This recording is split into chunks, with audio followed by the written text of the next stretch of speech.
we are getting to the stage where computer hacking can occur on an aircraft. It has been touched on, but both Boeing and Airbus and the rest of these organizations have done extensive work to ensure that you can't transmit into the aircraft in that capacity.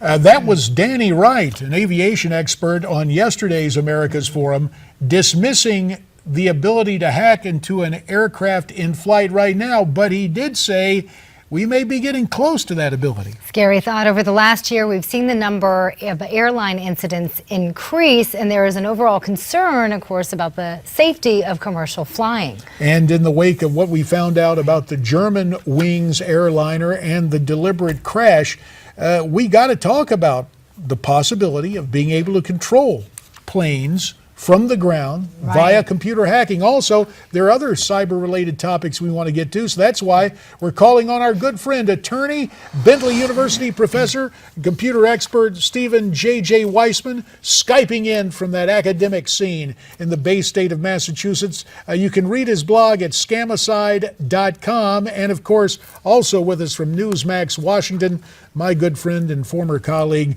ex-Pennsylvania Congressman Bob Walker. So, Stephen, your assessment, how close are we to having a situation where a plane like an Airbus A320 could be flown from the ground?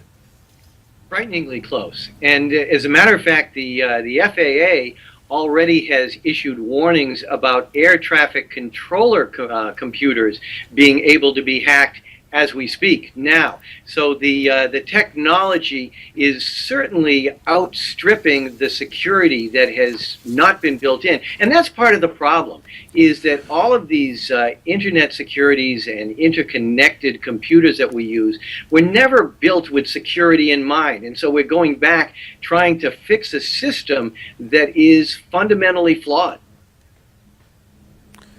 Yeah, it seems to me that one of the problems we got is the fact that we've relied upon patches of various kinds and have not gone to some of the fundamental solutions that probably need to be done technologically.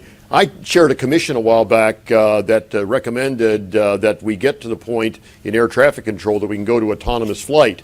Given the fact that we learned this morning that it was probably human desire to bring down the airplane that was the problem with this recent flight, doesn't autonomous flight, providing we can provide the kind of security that's necessary, may that not be safer?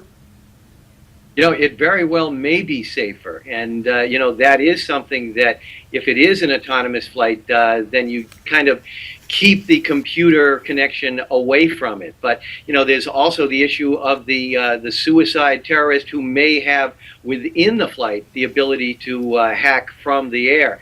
Bottom line is, I think, Bob, you got it right. We're constantly patching instead of doing the kind of fundamental changes that we need to do. You know, it is not as bad as we think, but unfortunately it's far worse. So this is something we need to change.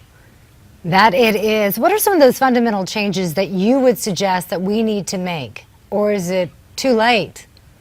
You know, it really isn't too late. And the kind of great internet technology in which we lead the world, we really do, is also our problem, is also our solution.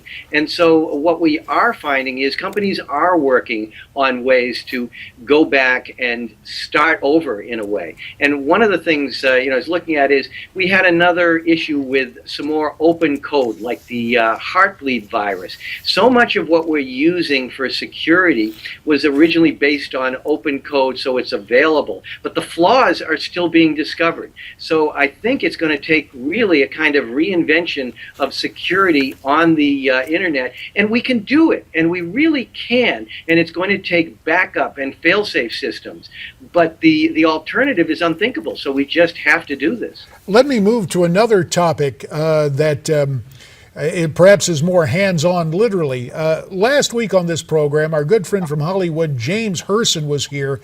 We asked him about celebrities ditching their smartphones for lower-tech flip phones. Here's what he had to say. Basically, what these celebrities are doing is saying, I am too ignorant to be able to control the preferences of my smartphone and make them private. So therefore, I have to go to primitive technology. Next thing you know, they'll be carrying those brick phones or carrying around a phone with a line attached or maybe a can with a string. Well, I don't know. Maybe James being a little flippant there about flip phones, but isn't the notion, Stephen, that if you go to that, it's kind of like Back to the Future, and the technology is safer than what we have with all these smartphones now? Well, it is kind of, we'll go way back to Henry David Thoreau and say, simplify, simplify, simplify. But the bottom line is, the smartphones are safe if, and he was saying about them not being sophisticated, and that's what we have to provide for, because many of us who use these smartphones are not sophisticated. So what we need to do is know about basics. We need to know we have to have encryption software. We have to have a password. And going back to one of the big things with the celebrities, the hacking into the cloud through their phones of the nude photos. All of those people were victims of their own negligence in not having dual-factor authentication, which is simple. It just means that when you go in using your phone, an additional password will be sent to you as a text message. So the idea is not to bury our head in the sand, but to take some regular, prudent precautions which are available out there. And it really does involve, I think, some education, too. I mean, people just need to know that when you go up into the cloud or go onto the internet, you are, in fact, exposing yourselves in ways that technology can exploit it. Isn't that true?